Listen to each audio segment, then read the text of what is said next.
A lot of kids spend a lot of energy controlling their responses, and they don't realize that they're spending so much more energy for the same behavior as a non-ADHD kid.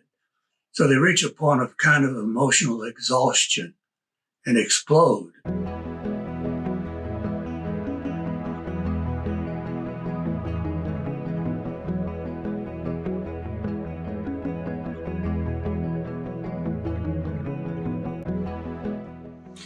Well, I think one of the number one things that a parent or an educator can do to avoid an emotional outburst is to remember that it's much easier to use nonverbal signals.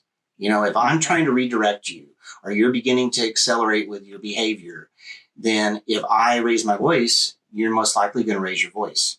If I start losing it, you're going to lose it more. So, as a principal, one of the hardest things you do is try to redirect everyone in the cafeteria. There's about 350 kids in there.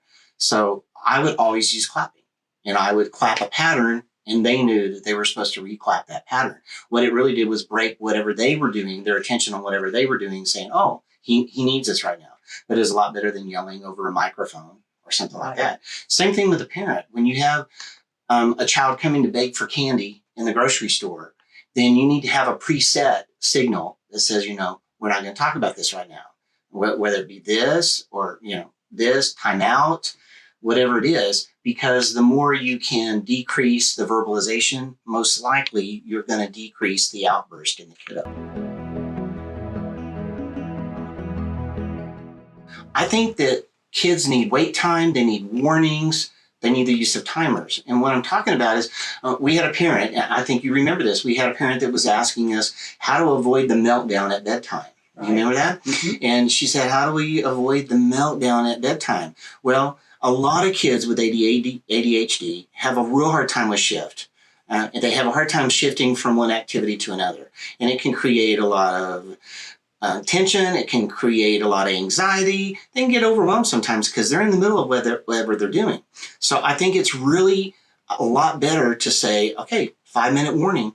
5-minute warning, and 5-minute warning, you'll have to be off the computer. It's time to go brush your teeth.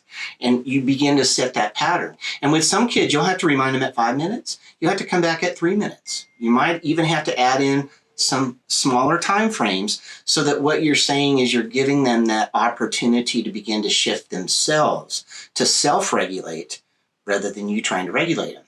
And that will hopefully really help with that outburst. No, I don't want to go brush my teeth right now.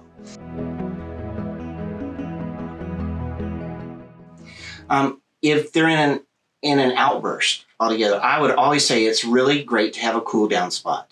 And sometimes it's better to call it a cool down spot than a timeout spot.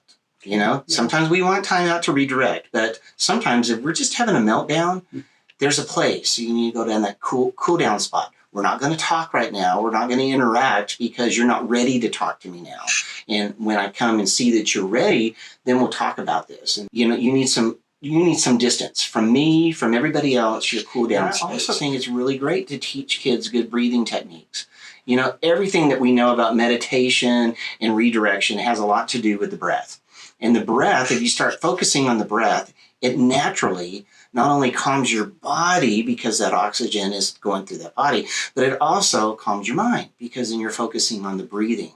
So it's really great to focus on breathing. So you go down to your cool down place, and we practice these things before the event happens. Some kids just merely need to move.